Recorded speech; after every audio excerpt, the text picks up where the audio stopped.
Salut les amours, avec le sens du partage que vous me connaissez. Je ne pouvais pas m'endormir sans vous faire une lecture d'une petite capsule extraite de ce chef-d'œuvre du nom des mésaventures du Mashiach sur terre. Et ce soir, je veux vous lire un petit bout de cet élixir de savoir. Le 7 octobre 2023, pendant une dizaine d'heures seulement, s'est produite une bataille géante entre dieux, au pluriel. C'était un jour de fête en Israël où on célébrait Hachem, le Dieu qui a fait sortir Israël d'Égypte, qui a donné la Torah au peuple juif et qui, plus récemment, avait permis à ce même peuple de retrouver sa terre et y vivre en sécurité, loin des pogroms d'Europe. Le 7 octobre, entre l'aube et l'après-midi, Hachem ne protégea pas son peuple. Il ne fit rien pour que les services du renseignement israélien ou des soldats en poste arrivent à endiguer une attaque éclair des Gazaouis. S'ensuit un massacre qui dura une dizaine d'heures, sans valeur ni objectif particulier, si ce n'est que d'exterminer le peuple juif. Le 7 octobre, Hachem, semble-t-il, resta silencieux. En effet, rien n'arrêta les tueurs, pas d'éclair fondant sur eux, rien de surnaturel, de naturel ou d'humain sur leur route. En réalité, c'était le règne évident d'un autre Dieu qui triomphait.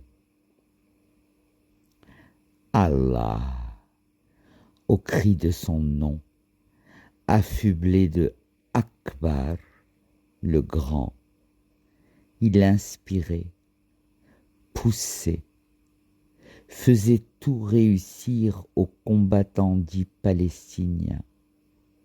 Il leur ouvrit les barbelés, précisa le tir des roquettes qui balayèrent les postes de surveillance électronique, conseillant le bon moment pour l'attaque, c'est-à-dire un jour où le camp d'en face célébrait Hachem. Allah accompagna ses combattants, les porta sur ses ailes, assistant à toutes les tueries ou viols, raffermissant la main tenant le couteau sur la gorge de ses victimes. C'était une grande fête pour lui ce jour-là. Cela faisait si longtemps qu'Hachem l'humiliait. Le massacre au nom d'Allah dura donc 10 heures, coûtant la vie à plus de juifs dits civils que pendant toutes les guerres d'Israël réunies. Une immense fierté balayait le monde de ceux qui croient en lui. Quelle efficacité dans la quantité de sang versé! Le clément et le miséricordieux avait montré qu'il était aussi l'armée le plus fort. Avec de petits moyens, il avait brillamment vaincu l'armée du monde. avec les plus gros moyens.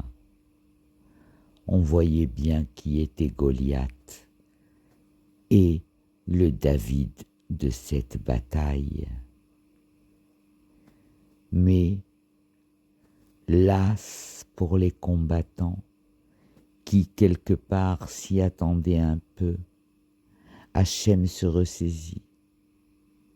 En quelques heures, il fit arriver des régiments de soldats enragés en son nom, qui mirent une baigne totale aux messagers d'Allah. Ceux-ci virent soudainement son aide s'effondrer comme un château de cartes, pour se réveiller 2 jours plus tard sous un tapis de bombes. Un désagrément accepté d'avance, un